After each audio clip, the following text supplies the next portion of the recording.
But ஆனால் கடகடன்னு வார்த்தை விட்டுறாங்க. அதுக்கப்புறம் அவங்களுக்கு போய் சேருது, இல்லை அவள் அதை பண்ணலை. அதுக்கப்புறம் அவங்க அதை அவங்க மறந்துட்டாலும் நம்மளுக்கு வந்து நம்ம பண்ணாத தப்பை வந்து இவங்க சொல்லிட்டாங்களேன்னு அந்த ஹர்ட் இருக்கும்லக்கா. இன்னொன்று என்னென்னா, ஒருத்தவங்க நம்மளுக்கு நிறைய ஹெல்ப் பண்ணுறாங்க, அதை விட நம்மளுக்கு நிறைய கஷ்டத்தை கொடுக்குறாங்க.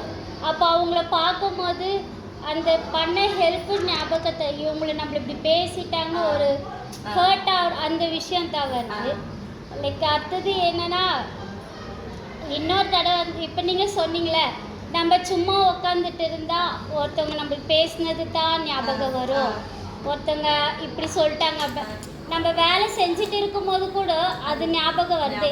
நம்ம எதுவுமே பண்ணலாம், ஆனால் இவங்க நம்மளை இப்படி ஹர்ட் பண்ணிட்டாங்க வேலை செஞ்சுட்டு இருக்கும்போது கூட. அப்போ அந்த நேரத்தில் என்ன பண்ணுறது? Very good, super. இவங்களுக்கு ஒரு பெரிஷன் சொல்கிறது கஷ்டம், அதை இம்ப்ளிமெண்ட் பண்ணுறது தான். அது சொல்யூஷன் சொல்கிறது ஈஸி, அதை வந்துட்டு அது நடைமுறையில் அது பண்ணுறது வந்துட்டு ரொம்ப கஷ்டமான ஞாபகம் இருக்கா? ஓகே. அவர் வந்து சீடர்கள் கிட்ட பேசிட்டு ஈவினிங் டைமில் கிளாஸ் எடுத்துகிட்டு பேசிட்டு இருக்கார். ஒரு முகம் தெரியாத ஒரு நபர் அங்கே உள்ளே வராரு. இப்போ நம்ம இப்படி பேசிட்டு இருக்கும்போது வராரு. வரும்பொழுது வந்ததான் இங்கே யார் புத்தர் அப்படின்னு கேட்குறாரு. சரியா? அந்த வர நபருக்கு புத்தர் யாருன்னு தெரியல. வந்து இங்கே யார் புத்தர், யாரா புத்தர் அப்படின்னு கேட்குறாரு.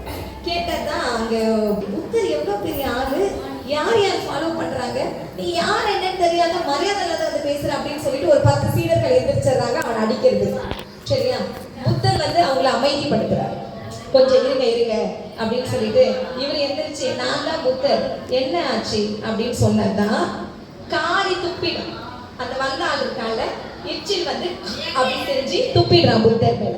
ஓகே, புத்தர் ஒண்ணுமே சொல்லல, துப்பிட்டு அவன் போயிட்டான், எதுவுமே பேசல, துப்பிட்டு போயிட்டான். அடுத்த நாள் இவன் போயிட்டான்ல, நைட் எல்லாம் உட்காந்து ரியலைஸ் பண்ணியிருக்கான். இவன் இந்த பண்ணா இல்லை, இந்த சம்பவம் இது ஊருக்கு எல்லாம் தெரிஞ்சிருச்சு. நிறைய பேர் வந்து சொல்றாங்க, புத்தர் யார் தெரியுமா, எப்படிப்பட்ட ஆள் தெரியுமா, நீங்க மாதிரி பண்ணிட்டீங்க அப்படின்னு சொல்லிட்டு.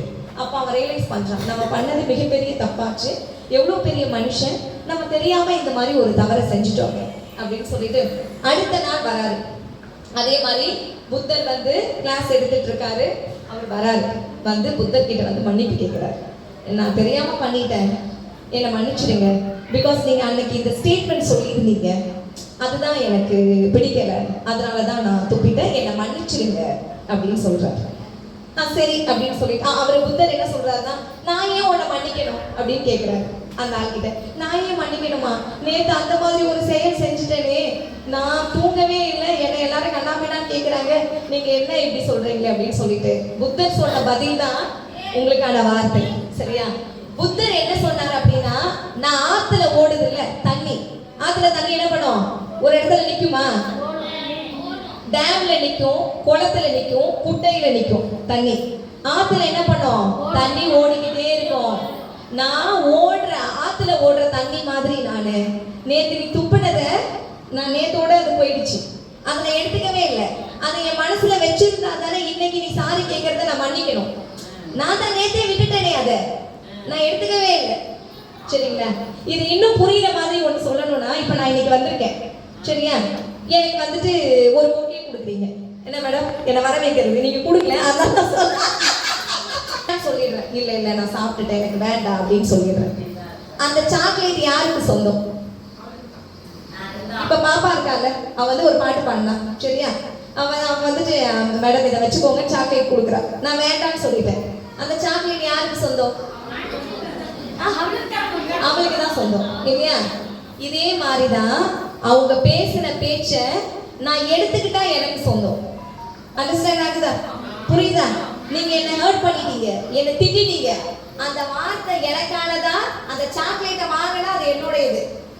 உங்க திட்டத, நீங்க கோவமா பேசினத, என்னை பத்தி புரணி பேசினத நான் உள்ள வாங்கினாதான் அது எனக்கு. சரியா? ஆனா நான்